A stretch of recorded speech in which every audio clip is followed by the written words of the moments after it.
तो हेलो बच्चों, हमारे चैनल एजुकेशन बाई रीता में आपका स्वागत है।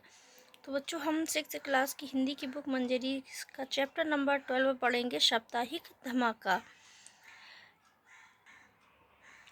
जिसके लेखक हैं डॉक्टर हरिकृष्ण देवसरे, जिनका जन्म सन 1940 ईस्वी को नागौद, सतना, मध्य प्रदेश में हुआ। उनके शोध का शीर्षक हिंदी बाल साहित्य एक अध्ययन था। हिंदी जगत में बाल साहित्य पर आधारित यह प्रथम शोध प्रबंध है। सन 1960 ईस्वी में से सन 1984 ईस्वी तक आकाशवाणी में रहे ये। तदुपरांत स्वैच्छिक अवकाश ग्रहण करके सन 1984 ईस्वी में से सन 1991 ईस्वी तक पराग मासिक बाल पत्रिका के संपादक के रूप में कार्य किया। आपने बच्चों के लिए 300 से अधिक पुस्तकें लिखी। इन्होंने 300 से अधिक पुस्तकें लिखी। इसके अतिरिक्त समीक्षा, आलोचना और कई अंग्रेजी पुस्तकों के हिंदी अनुवाद भी इन्होंने किए हैं। तो चलिए बच्चों, हम चैप्टर को स्टार्ट करते हैं। इस पाठ में बाल अखबार के महत्व और उपयोगिता का रोमांचकारी वर्णन बड़े ही रोचक ढंग से किया गया है। इतवार की सुबह पूरे मोहल्ले में साप्ताहिक धमाका की ही चर्चा थी। फुल स्केप कागजों पर कार्बन लगाकर हाथ से लिखा गया साप्ताहिक धमाका का पहला अंक सभी ने सुबह सुबह अपने घर के दरवाजे पर पड़ा पाया था। उस अंक की मुख्य खबर बड़े बड़े अक्षरों में थी, लाला धनीराम के मसालों में मिलावट।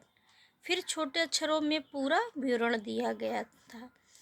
मसाले, चीनी, अनाज आदि में लाला ने जो मिलावट की थी उसके प्रति सबको आगाह किया गया था। लाला के घिसे हुए पुराने बांटों की चर्चा थी। कम तौलने की कला में माहिर लाला को पुरस्कृत करने का प्रस्ताव भी था। साप्ताहिक धमाका में कुछ खबरें चटपटी थी, कुछ तिलमिलाने वाली। कुछ खबरों के शीर्षक थे, गुटकू भटनागर बैंगन की सब्जी से चिढ़ते हैं, ठेकेदार हजारा सिंह में लड़की की शादी, 50,000 नगद दहेज दिया। हेडमास्टर चोपड़ा के घर स्कूल के चपरासी काम करते हैं। क्लास टीचर सोहनलाल ने 3 महीने की फीस अब तक स्कूल में जमा नहीं की। साप्ताहिक के दूसरे पृष्ठ पर कुछ शैतान बच्चों के बारे में खबरें दी गई थी। वीरू ने पिता की घड़ी चुराकर 50 रुपयों में बेची।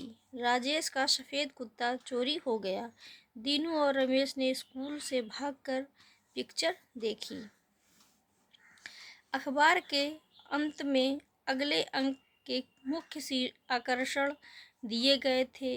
रिश्वतखोर मुंशी शादीलाल के काले कारनामे, सनातन धर्म मंदिर ट्रस्ट के हिसाब में घोटाला, सीक्रेट एजेंट डेविड की विशेष रिपोर्ट, मोहल्ले के शराबियों का भंडाफोड़। साप्ताहिक धमाका की ऐसी सनसनीखेज खबरें पढ़कर सभी हैरान थे। खबरें न केवल सच्ची थी बल्कि कान खड़े करने वाली थी। संपादक के नाम के आगे हम बच्चे लिखा देखकर ये समझने में मुश्किल नहीं हुई कि ये काम कुछ बच्चों का है। कुछ लोग बच्चों के इस साहस भरे काम से खुश थे, कुछ अपनी पोल खुलने से बेहद खिसियाए हुए थे। लाला धनीराम की दुकान में तो बहुत सुबह सुबह ही हंगामा हो गया था। टंडन साहब ने 1 किलो चीनी तुलवाई, फिर किलो का बांट उठाकर देखा तो नीचे से खोखला पाया। हर तौल में कम से कम 100 ग्राम का घोटाला था। लोग इकट्ठे हो गए, खूब चकचक हुई। गुटगू भटनागर निकले तो बच्चे उन्हें बैंगन की सब्जी कहकर चिढ़ाने लगे। बस यूँ समझिए कि हर तरफ धमाका हो रहा था। दिखाई देता भी कैसे। साप्ताहिक धमाका की योजना बहुत ही गुप्त ढंग से बनी थी। जो योजना बनी थी इस अखबार की, वो बहुत गुप्त तरीके से बनाई गई थी। अगले इतवार को जब साप्ताहिक धमाका का दूसरा अंक बटा तो लगा जैसे किसी ने मिर्चों के पैकेट खोलकर हवा में उछाल दिए हों। मोहल्ले के कई सम्मानित कहने लगे। कहे जाने वाले लोगों की पोल खुल गई थी। मंदिर का चंदा खाने वाले बच्चों को उद्यमी और पापी कह रहे थे। चोरी छिपे शराब पीने वाले अपनी सफाई दे रहे थे। मुंशी शादीलाल चिल्लाकर कह रहे थे, मैं एक एक की खबर लूँगा, जेल की हवा खिलवा दूँगा, मैं भी मुंशी हूँ मुंशी। कई दिनों तक यही कोशिश चलती रही कि साप्ताहिक धमाका के बच्चों का पता लगाया जाए। कौन लिखता है इसे, कौन खबरें इकट्ठी करता है, कब बांटा जाता है। मोहल्ले के लगभग सभी बच्चों की लिखावट के नमूने इकट्ठे किए गए। कुछ शैतान बच्चों की हरकतों पर निगाह रखी गई, लेकिन सफलता ना मिली। हार कर मोहल्ले के सभी बड़े लोगों की एक मीटिंग बुलाई गई। मुंशी शादीलाल ने कहा, ऐसे सनसनीखेज काम आज़ादी की लड़ाई के ज़माने में क्रांतिकारी किया करते थे। उनका भी पता अंग्रेज़ों को लग ही जाता था। हैरानी है कि हम अपने ही दुश्मनों को नहीं पहचान पा रहे हैं।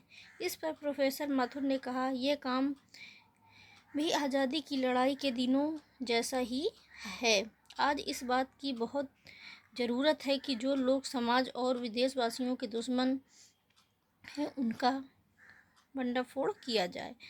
यह काम हमें करना चाहिए था, लेकिन बच्चे कर रहे हैं। मैं उन बच्चों को बधाई देता हूँ।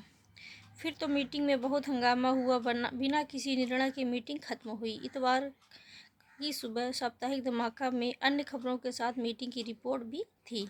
सबसे मज़ेदार खबर थी लाला धनीराम द्वारा साप्ताहिक धमाका बांटने वाले को पकड़ने की कोशिश नाकाम। दरअसल लाला धनीराम सुबह 4 बजे उठकर घर के बाहर अंधेरे में बैठ गए थे, लेकिन जब उजाला हुआ तो देखा कि साप्ताहिक धमाका तो पहले ही बढ़ चुका था। साप्ताहिक धमाका के ताज़े अंक में उन घरों के नंबर दिए गए थे जहां रेडियो बहुत जोर बजता है। अपील की गई थी कि इससे मोहल्ले के बच्चों की पढ़ाई में बाधा पड़ती है। कृपया रेडियो धीमा बजाइए। मंदिर में रोज़ होने वाले कीर्तन को लाउडस्पीकर पर ना बजाने की अपील भी की गई थी। अगले अंक में 2 प्रमुख आकर्षण थे। नकली दवाएं देने वाले डॉक्टरों से सावधान और ब्रिगेडियर कपूर की मुर्गियों का चोर कौन। अगर साप्ताहिक धमाका कुछ लोगों पर चोट करता तो दूसरी ओर वह लोकप्रिय भी हो रहा था। नगर के एक दैनिक पत्र में बच्चों द्वारा गुप्त रूप से किए जाने वाले इस काम पर संपादकीय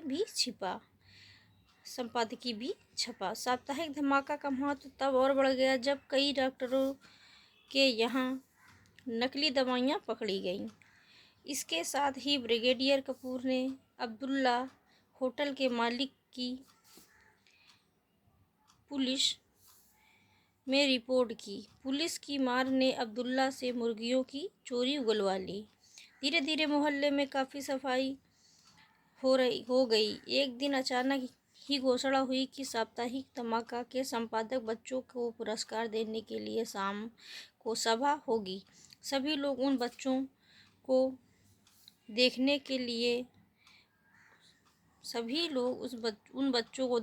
लिए उत्सुक थे। मोहल्ले के पार्क में दोपहर में ही शामियाना लग गया। लाउडस्पीकर पर फिल्मी गाने बजने लगे। शाम को पंडाल खचाखच भर गया। सनातन धर्म मंदिर ट्रस्ट के अध्यक्ष चिरंजी लाल, मुंशी शादीलाल, लाला धनीराम, डॉक्टर चेलाराम आदि मंच पर बैठे थे। सभा की कार्यवाही शुरू करते हुए अध्यक्ष चिरंजी लाल ने अपने भाषण में कहा, हम साप्ताहिक धमाका के संपादक बच्चों की मुक्त कंठ से प्रशंसा करते हैं। उन्होंने हमारी गलतियां बताकर हमें सही राह दिखाई है। हमने तय किया है कि हर बच्चे को इस काम के लिए 500 रुपये का इनाम दिया जाए, लेकिन हम नहीं जानते कि वे बहादुर बच्चे कौन हैं। इसलिए हम उनसे निवेदन करते हैं कि वे सब मंच पर आए, अपना परिचय दें और पुरस्कार लें। भाषण समाप्त हो गया। मंच पर बैठे लोग सामने बैठी भीड़ की ओर देखने लगी। भीड़ में बैठे सब लोग अपने पीछे मुड़ मुड़ कर देखने लगे कि वे कौन से बच्चे हैं, किंतु एक भी बालक मंच की ओर नहीं बढ़ा। 2 मिनट, 5 मिनट और फिर 10 मिनट बीत गए। धीरे धीरे शोर होने लगा। लोग मंच पर बैठे नेताओं की खिल्ली उड़ाने लगे। सभा समाप्त हो गई। साप्ताहिक धमाका के अगले अंक का मुख्य खबर छपी। संपादक बच्चों को ब्लैकमेल करने की चाल नाकाम। फिर खुलासा किया गया कि साप्ताहिक धमाका के संपादक बच्चों को पहचानने के लिए ये कितना बड़ा षड्यंत्र था।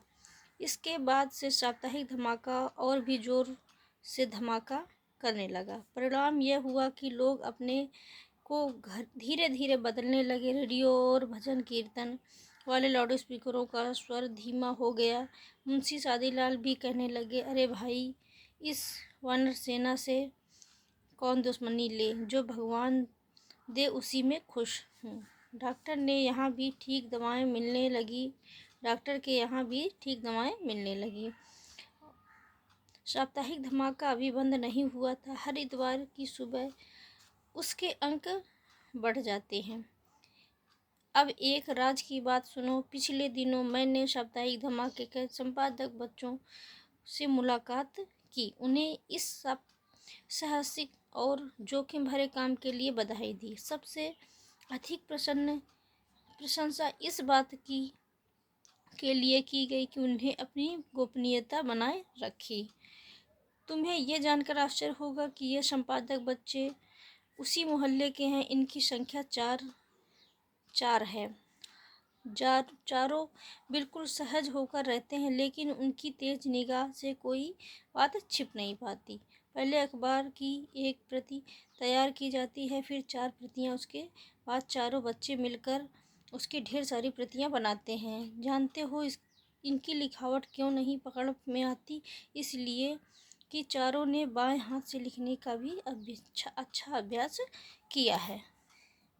उन्होंने ये नहीं बताया कि वे अपना काम कब और कहाँ करते हैं। उन्हें अपनी सफलता पर खुशी है। उनका कहना है कि जैसे ही उनके मोहल्ले की समस्याएं हल हो जाएंगी, धमाका बंद हो जाएगा, लेकिन ज़रूरत पड़ने पर वे दोबारा शुरू कर देंगे। इसलिए उन्होंने अपनी सभी बातों को गुप्त रखा है। अगर कहीं साप्ताहिक धमाका का अंक मिले तो ज़रूर पढ़ना। वह समाज के नाम बच्चों की चुनौती है। सुना है साप्ताहिक धमाका का जोरदार विशेषांक भी निकलने वाला है। डॉक्टर हरिकृष्ण देवसरे। तो बच्चों, ये चैप्टर ख़त्म हुआ। आपको ये चैप्टर कैसा लगा? अच्छा लगा तो वीडियो को लाइक करना और हमारे चैनल को सब्सक्राइब करें। Thank you.